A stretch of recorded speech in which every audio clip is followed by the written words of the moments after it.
I shot this episode before the new year, so technically it doesn't count against your New Year's resolutions. So get those lactate pills ready because we're doing all the things your diet won't do. Like devouring this creamy Southwest chicken spaghetti like a goddamn alligator in the water. And because it makes so much, you can spread the leftovers and guilt amongst your friends and family who all said they'd hold you accountable. Starting out, we need about 3 to 4 pounds of chicken. Now I'm opting to just cut up an entire chicken because it was cheaper than buying individual pieces.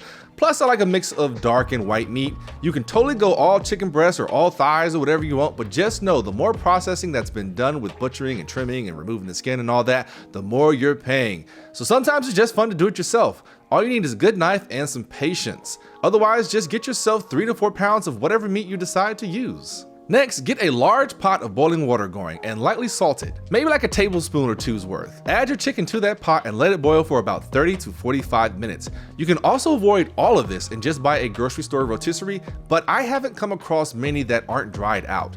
But if you do happen to have the rotisserie chicken plug, by all means you can save some time and just go to the next step, which is shredding our chicken. If you boiled your chicken, definitely let it cool down for about 10 minutes. Otherwise, welcome to the Men in Black. Your fingerprints have been erased. Another note also, don't get rid of that water. We kind of created a really poor man's chicken broth that we'll be using to cook our noodles. I'm also pulling about 2 cups worth of that broth for later because we may need it to help thin out our final mixture. So I'm just shredding my chicken in a bowl, and I've shown this before in a video, but I'll show it again for those who haven't seen it.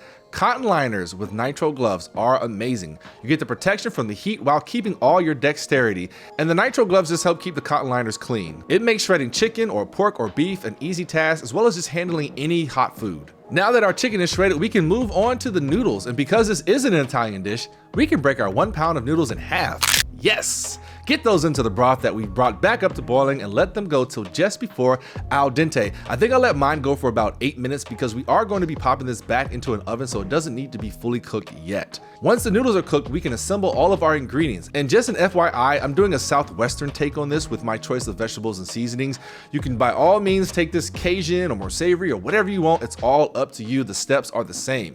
So to the bowl with our shredded chicken, I'll add our pasta noodles, 1/4 cup each of diced red bell peppers and green bell peppers, a whole yellow medium onion diced up, 1 10-ounce can of cream of chicken, and 1 10-ounce can of cream of mushroom with roasted garlic. You can absolutely go all cream of mushroom or all cream of chicken or whatever your heart contents. It just needs to be 2 cans, and don't skip this. I can see some of you being like, ew, cream of what? And thinking you don't need it. Yes, you totally do. Then I've got 2 cups of shredded sharp cheddar and half a cup of shredded pepper jack cheese. I mix the 2 up and then use about a cup's worth in this mix. The rest will be used later for topping. Lastly, a room temperature 8-ounce block of cream cheese. Give all of that a mix real quick, and then we're going to add our seasonings.